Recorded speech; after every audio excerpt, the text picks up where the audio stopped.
Hi dudes, மக்களே doctor Suresh Seetharaman கோயம்புத்தூர்லேருந்துங்க career guidance analyst and advisor. TNEA 2024 பற்றி நிறைய விஷயங்கள் நம்ம பேசிகிட்டு இருக்கோம். அந்த விதத்தில் அடுத்தடுத்து வரக்கூடிய வீடியோஸ் எல்லாமே ரொம்ப இன்ஃபர்மேட்டிவாக இருக்கும். சாய்ஸ் லிஸ்ட் போடுறதுலேருந்து பெஸ்ட் காலேஜ் லிஸ்ட்டு கொடுக்கறதுலேருந்து ஃபஸ்ட் ரவுண்டுக்கு என்ன மாதிரிலாம் நம்ம பண்ணணும், சீட் அலாட்மெண்ட்டுக்கு அப்புறம் என்னெல்லாம் பண்ணணுங்கிற எல்லா விஷயங்களும் தெளிவாக நம்ம கொடுக்குறோம். இந்த விதத்தில் இன்றைக்கி இன்னொரு முக்கியமான ஒரு வார்த்தை, எல்லாருக்கும் இப்போ பிடிச்ச வார்த்தை, இல்லை எல்லாரும் தேடிக்கிட்டு இருக்கிற வார்த்தை, ஸ்கேம் அப்படிங்கிறது. குறிப்பாக எஜுகேஷ்னல் ஸ்கேம் அப்படிங்கிற ஒரு பாயிண்ட் தான் இன்றைக்கி ட்ரெண்டிங்காக எல்லாருமே பேசிகிட்டு இருக்காங்க. கடந்த ஒரு 10 நாளாகவே இந்த ஸ்கேமுங்கிற வார்த்தையை வச்சு நம்ம வீடியோ போட்டாலே பயங்கர ரேட்டு ஏறுது அப்படிங்கிற மாதிரி இந்த ஸ்கேமுங்கிற வார்த்தையை எல்லாருமே யூஸ் பண்ண ஆரம்பித்து அதை வச்சு நிறைய வீடியோஸ் இம்ப்ரூவ் பண்ணுறாங்க. சரி, நம்ம ஒரு முயற்சி பண்ணி பார்த்தா என்ன, இந்த ஸ்கேமுங்கிற வார்த்தை புரியுதே, எல்லாருக்கும் பிடிக்குதே அப்படின்னு சொல்லிட்டு இந்த ஸ்கேமை பற்றி சொல்லலாம் அப்படிங்கிறதுனாலையும் நிறைய பேர் ஸ்கேம் பற்றி நீங்கள் பேசுங்க சார்னு கேட்டதுனால ஒரு ஸ்கேமை பற்றி பேசணும்னு நான் ட்ரை பண்ணி எடுத்து வச்ச டேட்டா. அப்புறம் சில காரணங்களால் அதை வேண்டாம் அப்படின்னு விட்டுருந்தேன். இப்போ சமீபத்தில் ஒரு ஸ்கேம் வந்திருந்தது. இதுதான் ரியல் ஸ்கேம் அப்படின்னு நான் சொல்லுவேன். இதுக்கு முன்னாடி ஒரு ஸ்கேமை பற்றி பேசியிருந்தோம். குறிப்பாக ஒரு குறிப்பிட்ட கல்லூரியை பற்றி ஒரு தனிப்பட்ட நபர் ஒரு விஷயங்கள் பேசியிருந்தாங்க. அந்த கல்லூரியில் சரியில்லை, அவங்க அதை பண்ணாங்க, இதை பண்ணாங்க, அதுக்கு பல காரணங்கள்லாம் இருந்ததுன்னு சொல்லி சில குறிப்புகள்லாம் எடுத்து காமிச்சிருந்தாங்க. நான் கூட ஆரம்பத்தில் ஓகே, என்னடா அது ரொம்ப ஒருத்தர் எடுத்து பேசிட்டாரே, என்ன தான் பேசுகிறாங்க அப்படி பார்ப்போம் அப்படிங்கிற பாயிண்டில் பார்த்து அதை கொஞ்சம் நல்லா டீப்பாக அனலைஸ் பண்ணி பார்த்தோம். ஓகே, அதில் குறிப்பிட்ட விஷயங்கள் எல்லாமே ரொம்ப கரெக்டாக அப்படிங்கிற பாயிண்ட் இருக்கும்போது ஒரு காலேஜோடைய அவுட்கம்மை எப்படி மெஷர் பண்ணலாம் அப்படின்னா, ஒரு காலேஜோடைய தரத்தை எப்படி நம்ம மெஷர் பண்ணலாம் அப்படின்னா, இப்போ எங்களை மாதிரி யூடியூபர் பேசுகிறத வச்சு கூட நீங்கள் முடிவு பண்ண வேண்டாம்.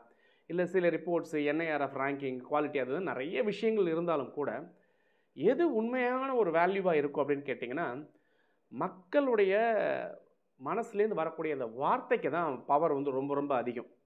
அந்த மக்கள் அப்படின்னு பார்க்கும்போது யார் அப்படின்னா, அங்கே படித்த ஸ்டூடெண்ட், இல்லை அந்த கல்லூரியில் படிக்க வச்ச பெற்றோர்கள், இல்லை அந்த கல்லூரிக்கு போகக்கூடிய விருந்தினர்கள், கெஸ்ட்டுன்னு சொல்லக்கூடியவங்க, இண்டஸ்ட்ரியல் பர்சன்ஸு, ஹெச்ஆர்ஸு, அவங்களெல்லாம் ஸ்டாக் ஹோல்டர்ஸ் அப்படின்னு சொல்லுவாங்க. இந்த ஸ்டாக் ஹோல்டர்ஸுடைய வார்த்தையிலேருந்து வரக்கூடிய அந்த உண்மை தன்மை தான் ஒரு கல்லூரியை நல்ல கல்லூரி அப்படிங்கிறத கொண்டு போகுது. அந்த விதத்தில் அந்த ஒரு ஸ்கேம் அப்படிங்கிற ஒரு கல்லூரியை பற்றின ஸ்கேம் அப்படின்னு பேசப்பட்ட விஷயங்கள் முற்றிலுமாக ஒரு ஒரிஜினலாகவே மக்களுக்கு நல்லது பண்ணணுங்கிற பாயிண்டில் வந்துச்சா அப்படிங்கிற ஒரு கேள்விக்குறி வந்தது. காரணம் என்ன அப்படின்னா, ஒரு நல்ல விஷயங்களை ஒருத்தவங்க எடுத்து சொல்கிறாங்க அப்படின்னா, தமிழகத்தில் இன்றைக்கி 400 கல்லூரிகள் இருக்குது. இந்த 400 கல்லூரியுமே சிறப்பாக செயல்படுதா அப்படிங்கக்கூடிய சில கண்ணோட்டங்களில் சில ஆய்வுகளை நம்ம பண்ண வேண்டிய கட்டாயம் இருக்குது. அந்த ஆய்வுகளை எடுத்து எல்லா கல்லூரிகளை பற்றியுமே பேசி அட்லீஸ்ட் ஒரு 10, 20, 30 கல்லூரிகளை பற்றி நம்ம பேசியிருந்தோம் அப்படின்னா, பொதுமக்களுக்கு ஏதாவது நம்ம நல்லது பண்ணுறதுக்காக முயற்சி பண்ணுறோம் அப்படின்னு அர்த்தம். அதில் ஒரு கல்லூரியை நான் சாம்பிள் எடுத்துகிட்டு இதுதான் அப்படின்னு சொல்லி நம்ம பேசக்கூடிய விஷயங்கள் சாம்பிள்னு பேசப்பட்டிருந்தாலும், முற்றிலுமாக இது தனிப்பட்ட மனுஷனுடைய ஒரு பகைமை அப்படிங்கிற ஒரு பாயிண்ட்னால ஒரு கல்லூரியை தாக்கி குறைக்க வேண்டும், அல்லது கல்லூரியை வளர்ச்சி பிடிக்காமல் இருக்கணும் அப்படிங்கிறத நோக்கி தான் அந்த விஷயங்கள் பேசப்பட்டிருக்கு அப்படிங்கிற ஒரு பாயிண்ட்.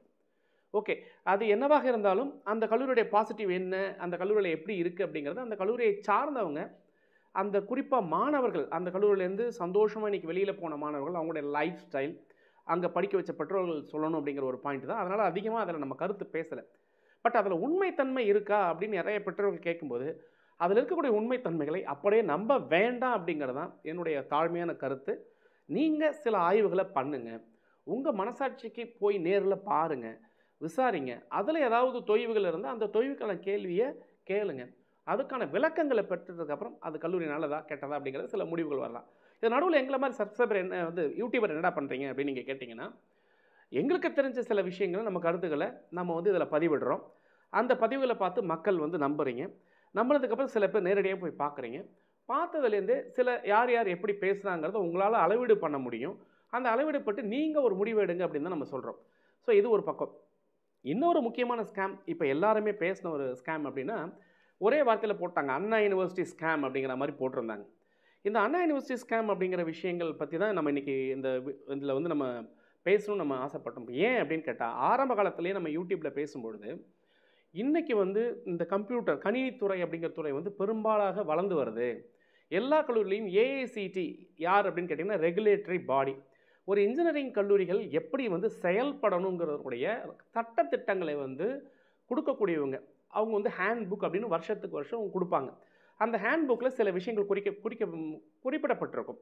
ஒரு ஆசிரியர்கள் இப்படி தான் இருக்கணும், ஸ்டூடெண்ட்ஸ் இப்படி இருக்கணும், இந்த ரேஷியோவில் இருக்கணும், ஒரு இத்தனை ப்ரொஃபஸர் இத்தனை அசோசியேட் ப்ரொஃபஸர் அசிஸ்டன்ட் ப்ரொஃபஸர் இருக்கணும், ஸ்டாஃப் ஸ்டூடெண்ட்ஸ் ரேஷியோன்னு சொல்லுவாங்க. அதாவது ஸ்டூடெண்ட் ஃபேக்கல்டி ரேஷியோ எஸ்எஃப் ரேஷியோன்னு சொல்லுவாங்க. அந்த எஸ்எஃப் ரேஷியோ எப்படி இருக்கணும், ஒரு லேபுன்னு சொல்லலாம் இத்தனை விஷயங்கள் அந்த லேபில் இருக்கணும், ஒரு இத்தனை ஸ்கொயர் ஃபீட்டில் இருக்கணும் அப்படிங்கிற மாதிரி சில வரையறைகள் வந்து கொடுக்கப்பட்டிருக்கும். அது ஏஐசிடிங்கிற ரெகுலேட்டரி பாடி.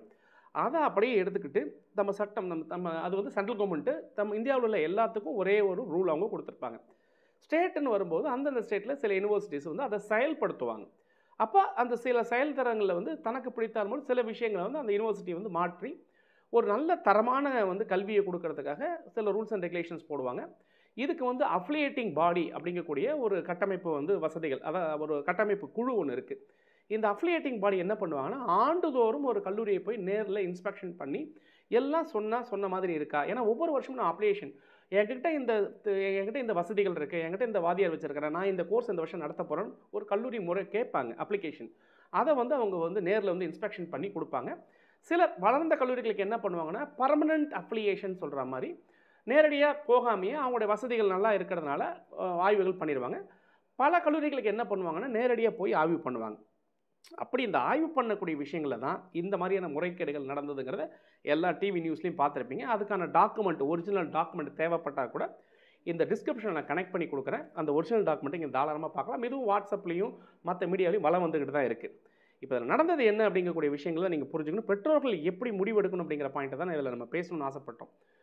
இப்போ என்ன அப்படின்னு கேட்டிங்கன்னா, இந்த அண்ணா யூனிவர்சிட்டியை பொறுத்தளவுலங்க இந்த ஸ்கேம் எப்படி நடந்திருக்கு அப்படின்னு பார்த்தீங்கன்னா, கிட்டத்தட்ட ஒரு 5, 6, 7, 8, 9, 10, 11 அப்படிங்கிற மாதிரி ஒரே வாத்தியார் இத்தனை ஆக்ஷன் கொடுத்துருக்காரு. இப்போ நம்ம டபுள் ஆக்ஷன் சொல்கிற மாதிரி 11 ஆக்ஷன் அப்படிங்கிறதான் நடந்திருக்குது. ஒரே வாத்தியார் 11 கல்லூரியில் அப்படிங்கிற பாயிண்ட் வந்து தான் இன்றைக்கி வந்து இதுக்கான காரணம் வந்து இதை போல் பேசுகிறதுக்கான காரணம். என்ன நடந்திருக்கு அப்படின்னு பார்த்தீங்கன்னா, போலியாக ஒரு ப்ரொஃபஸரை பல இடங்களில் காட்டியிருக்கிறாங்க. இதையும் வந்து ஒரு குழு வந்து போய் நேருக்கு நேரம் ஆய்வு பண்ணி நாங்கள் சரி பார்த்துட்டோம் அப்படின்னு சொல்லியிருக்காங்க. உதாரணத்துக்கு ஒரே நாளில் இன்ஸ்பெக்ஷன் கோயம்புத்தூர் நடக்குது, அதே நாளில் இன்ஸ்பெக்ஷன் ராமநாதபுரத்தில் நடக்குது. இங்கே ஒரு டீம் போயிருக்கிறாங்க, இங்கே ஒரு டீம் போயிருக்கிறாங்க. இப்போ கோயம்புத்தூருக்கு போன டீம் என்ன சொல்கிறாங்க அப்படின்னு கேட்டால், ஒரு குறிப்பிட்ட ஆசிரியர் வந்து இங்கே இருக்கார், அவரோட சர்டிஃபிகேட் நாங்கள் வெரிஃபை பண்ணிட்டோம், எங்கள் முன்னாடி தான் உட்காந்துருக்காருன்னு சான்று கொடுக்குறாங்க. அதே நபர் ராமநாதபுரத்துலேயும் இருக்கார், இவர் வந்து இவர் சர்டிஃபிகேட்லாம் வெரிஃபை பண்ணிட்டு இவர் இங்கே தான் இருக்கார், எங்கள் முன்னாடி தான் உட்காந்துருக்காருன்னு கொடுக்குறாங்க. இந்த இடத்துல தான் தவறு அப்படிங்கிற பாயிண்ட் வந்து சுட்டி காட்டப்படுது ஆக்சுவலாக. அப்போ இது வந்து யாருக்கு இதனுடைய பாதிப்பெல்லாம் யாருக்கு நம்ம பார்க்கணும், இந்த ஒரு பாயிண்ட். இதே மாதிரி பார்க்கும்போது என்ன நடந்திருக்கு அப்படின்னு பார்த்தீங்கன்னா, ஒட்டுமொத்தமாக 353 டூப்ளிகேஷன் ஸ்டாஃப்ஸ் அப்படிங்கிறது இந்த தமிழக அளவில் மொத்தம் 400 கல்லூரிகள் நம்ம எடுத்துக்கிறோம். 353 டூப்ளிகேஷன் ஸ்டாஃப்ஸ் நடந்திருக்குங்கிறத இந்த ஆய்வில் வந்து அவங்க கண்டுபிடிச்சிருக்காங்க. இதை ஆய்வு பண்ணுறதுக்கு ஒரு டீம் வந்து ஒர்க் பண்ணி 1.5 வருஷமாக அதை கண்டுபிடிக்கிறாங்க. அவங்க எந்ததோ மூலயமா அதை ட்ரை பண்ணி மிஸ்மேட்ச் ஆகிறதுனால அவங்களால கண்டுபிடிக்க முடியல. பட் ஒரே ஒரு விஷயத்தில் இது மாட்டிக்கிச்சு. எப்படி மாட்டுச்சு அப்படின்னா, ஒரு வாத்தியரோட பேர் உதாரணத்துக்கு வந்து இப்போ வந்து நான் ரொம்ப நல்லவன் வச்சுக்கோங்களேன். நான் ரொம்ப நல்லவன் ஏங்கிறது அவருடைய இனிஷியல் அப்படின்னா, நான் ரொம்ப நல்லவன் ஏன்னு ஒரு பேர், இல்லை டாக்டர் நான் நல்லவன் ஏங்கிற பேர், இல்லை நல்லவன் டாக்டர் அப்படிங்கிற மாதிரி ஒரே பேரை மாற்றி உல்ட்டா பண்ணி பல நேரங்களில் வந்து பேரை மாற்றி கொடுத்துருக்குறாங்க. அந்த மாதிரி பண்ணும்போது இதில் கண்டுபிடிக்க முடியல. அப்புறம் ஐடின்னு ஒன்று, யூனிக் ஐடின்னு ஒன்று அண்ணா யூனிவர்சிட்டி சரி ஏஐசிடி கொடுத்தாங்க. அந்த யூனிக் ஐடியில் வந்து பார்த்திங்கன்னா ஒரு நம்பர் கொடுத்துருப்பாங்க. அந்த நம்பரில் AA001567 அப்படிங்கிற மாதிரி ஏஏ அப்படிங்கிற மாதிரி இது AAIU அப்படிங்கிற மாதிரி இந்த நம்பர்ஸை வச்சு கண்டுபிடிக்கணுமானா கண்டுபிடிக்க முடியல. சரி, முகத்தை வச்சு கண்டுபிடிக்கலாமா, ஒரு வாத்தியார் வந்து இத்தனை இடத்துல ஆக்ட் கொடுத்துருக்காரு அப்படின்னு பார்த்தா, ஒரு இடத்துல பார்த்தீங்கன்னா அவர் பிஇ படிக்கும்போது ஃபோட்டோ, ஒரு இடத்துல பார்த்தா அவர் எம்இ படிக்கும்போது ஃபோட்டோ, ஒரு இடத்துல பார்த்தா அவர் மீசை இல்லாத ஃபோட்டோ, ஒரு இடத்துல பார்த்தா அவர் கண்ணாடி வச்சிருக்கிற ஃபோட்டோ, ஒரு இடத்துல பார்த்தா இப்போ அவர் எப்படி இருக்காரோ அதோட ஒரிஜினல் ஃபோட்டோ அப்படிங்கும்போது அந்த ஃபோட்டோ வச்சு கண்டுபிடிக்க முடியாமல் போச்சு. ஸோ இந்த மாதிரி விஷயங்கள் நடந்துக்கிட்டே இருக்கிறதுனால என்ன நடந்திருக்குன்னா, கிட்டத்தட்ட 972 தவறான விஷயங்கள், தவறான ஒரு ஜாப்ஸ் வந்து கிரியேட் பண்ணப்பட்டிருக்கு. அதாவது ஒரு வாத்தியார் இல்லாமலேயே இருக்கிற மாதிரி காமிச்சிருக்கிறாங்க. ஒன்ஸ் இன்ஸ்பெக்ஷனுக்கு மட்டும் வந்துட்டு அதுக்கப்புறம் அந்த கல்லூரியில் அந்த வாத்தியார் இருக்க மாட்டாங்க. இதை தான் நம்ம ஏற்கனவே சொன்னோம். என்ன சொன்னோம் அப்படின்னு கேட்டால், நிறைய கல்லூரிகளில் ஆசிரியர்கள் வந்து கிடைப்பது ரொம்ப கஷ்டமாக இருக்குது. குறிப்பாக ஏஐடிஎஸ் கம்ப்யூட்டர் சயின்ஸ்லாம் படிக்கணும்னு ஆசைப்படுறீங்களே இந்த மகாராஜாக்களே, நான் உங்களுக்கு தான் சொல்கிறேன் ஸ்டூடெண்ட்ஸ் அண்ட் பேரண்ட்ஸ், அதுதான் படிப்பேன் இதுதான் படிப்பேன்னு நினைக்கிறீங்களே, இங்கே தான் வந்து நிறைய பிரச்சனை இருக்குது. சரியான ஸ்டாஃப் இல்லை, குவாலிட்டியான ஸ்டாஃப்ஸ் கிடைக்க மாட்டுறாங்க. எல்லாருமே ஸ்டாஃபுக்கு போராடும் போது எப்படியோ எல்லாரும் என்ன பண்ணுறாங்கன்னா, ஒரு வாத்தியாரை போட்டு கணக்கு காமிக்கிற மாதிரி கல்லூரியும் பார்க்குறாங்க. வந்து இன்ஸ்பெக்ட் பண்ணுறவங்க ரொம்ப நேர்மையாக பண்ணி கரெக்டாக பண்ணுறாங்கன்னா, அவங்களும் வந்து இங்கே இருக்கான் அங்கே இருக்கான்னு சொல்லி அவங்களும் பண்ணிட்டு போயிட்டாங்க. இப்போ யாரோ ஒருத்தர் அதை தேடி கண்டுபிடிச்சி மக்களுக்கு கொண்டு வரும்போது, ஐயோ இவ்வளோ தப்பு நடக்குதா அப்படிங்கிற ஒரு பாயிண்ட்டில் வரும்போது, அதை வந்து நம்ம அரசாங்கமும் அதை வந்து அரசாங்கமும் அதை ஹையர் அஃபீஷியல்ஸும் அதை ஒப்புக்கொண்டுக்கிட்டு அட்லீஸ்ட் ஒப்புக்கொண்டுக்கிட்டாங்க. இப்போ இதில் இந்த பிரச்சனை இன்ஜினியரிங் அப்படிங்கிற ஒரு பாயிண்ட்டில் மட்டும் வந்திருக்கு அப்படின்னு நம்ம நினைக்கிறோம். ஆனால் என்னுடைய கேள்வி என்ன அப்படின்னு கேட்டிங்கன்னா, இல்லை என்னோட மனக்குமுறல் என்ன அப்படின்னு கேட்டிங்கன்னா, இன்ஜினியரிங் மட்டும் தான் இந்த மாதிரி தப்பு நடக்குதா? அப்போ மெடிக்கலில் இல்லையா, பிடிஎஸ்ல இல்லையா, பேராமெடிக்கல் இல்லையா, ஆர்ட்ஸ் அண்ட் சயின்ஸில் இல்லையா, அக்ரியில் இல்லையா? அப்படின்னா இவ்வளோ பெரிய நிர்வாகம், இவ்வளோ பெரிய கட்டமைப்பை வச்சு, இவ்வளோ டிஜிட்டல் சிஸ்டம் வச்சு பக்காவாக ஆன்லைனில் பண்ணக்கூடிய இந்த இடத்துல இவ்வளோ தப்பு நடக்குது. இது மற்ற இடத்துங்களில் எவ்வளோ தப்பு நடக்கும்போது ஒவ்வொரு யூனிவர்சிட்டியும் பகிரங்கமாக எங்ககிட்ட இருக்கக்கூடிய டேட்டாவை மக்கள்கிட்ட கொடுக்கும்போது தான் கல்விங்கிற பாயிண்டில் எவ்வளோ பெரிய தவறு நடக்குது அப்படிங்கிறத நம்மளால் வந்து புரிஞ்சிக்க முடியிருக்கு. இதில் நிறைய விஷயங்கள் டூப்ளிகேஷன்ஸில் வந்து நிறைய பாயிண்டில் வந்து டூப்ளிகேஷன்ஸ் நடந்திருக்குதுங்க.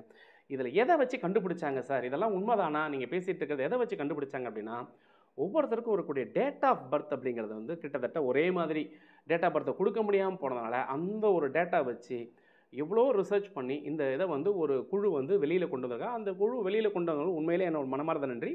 அதில் தவறு நடந்துச்சுன்னு ஏற்றுக்கிட்ட நம்மளுடைய அண்ணா யூனிவர்சிட்டியோட வைஸ் சான்சலருக்கு அதை விட ஹேட்ஸ் ஆஃப். ஏன்னா தப்பு இருக்குதுன்னு சொல்கிறத வந்து நம்ம வெளிப்படையாக சொல்கிறதே ஒரு குட் லீடர்ஷிப்னு சொல்லுவாங்க. அதை மறுபடியும் இந்த தப்பு நடக்காமல் பார்த்துக்கணும் அப்படிங்கிற ஒரு பாயிண்ட்டு எல்லாருடைய ஆசையாக இருந்தாலும் கூட இது எவ்வளோ நாள் நடந்திருக்கு அப்படின்னு நம்ம பார்க்கும்போது நீங்கள் நினைக்கிற மாதிரி 2022, 23 நடந்த விஷயம் இல்லை. பட் இங்கே கொடுக்கப்பட்ட டேட்டா போன வருஷத்துக்கான டேட்டா. இந்த வருஷம் இன்னும் எந்த மாதிரியான டேட்டாஸ் எல்லாம் கொடுத்துருக்காங்க, இன்னும் எத்தனை போலியான ஆசிரியர் பெருமக்கள், பேராசிரியர் பெருமக்கள், இதில் எல்லாம் இன்னும் கவலைப்பட வேண்டிய விஷயம் என்ன அப்படின்னு கேட்டிங்கன்னா, எல்லாருமே பிஹெச்டிங்க. பிஹெச்டின்னு சொல்லி டாக்டர் பட்டம் அப்படிங்கிறது கல்வியில் ஒரு மிகுந்த ஒரு லெவலில் போகக்கூடிய விஷயங்கள். அந்த பிஹெச்டி முடித்தவங்க தான் இவ்வளோ தவறு பண்ணுறாங்க அப்படிங்கிற பாயிண்ட்டு. நம்ம யாரையுமே இங்கே குறை சொல்ல, அவங்க குடும்ப சூழ்நிலைவோ அவங்க எதுக்காக பண்ணாங்களோ அது நமக்கு தெரியல. தனிப்பட்ட முறையில் நமக்கு யாரையும் நம்ம குறை சொல்கிறதுக்கு இல்லை.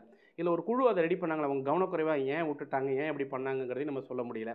இல்லை இதுக்கெல்லாம் பின்னாடி ஒரு அரசாங்கம் வந்து என்ன தான் பார்க்குறாங்க அப்படின்னு பார்க்கும்போது அவங்களும் நம்ம குறை சொல்கிறதா, கல்லூரியை நம்ம குறை சொல்கிறதா, இல்லை யாரை குறை சொல்கிறது அப்படிங்க பார்க்கும்போது ஒட்டு மொத்தமாக என்ன நடந்திருக்கு அப்படின்னு கேட்டிங்கன்னா, ஆதார் கார்டை வச்சும் கண்டுபிடிக்க முடிய மாட்டேங்குது, அவங்களுடைய பேன் கார்டு வச்சும் கண்டுபிடிக்க முடிய மாட்டேங்குது, அவங்களுடைய ஒரிஜினல் மார்க் ஷீட்ஸ் அப்படிங்கிற பாயிண்ட்லேயும் நிறைய தவறுகள் நடந்திருக்கிறதாகவும், பல இடங்களில் இந்த பிஹெச்டி டிகிரியே ஒரிஜினல் டிகிரியா அப்படிங்கக்கூடிய கேள்விக்குறி வந்ததாகவும் ஏகப்பட்ட விஷயங்கள் பேசப்பட்டிருக்கு.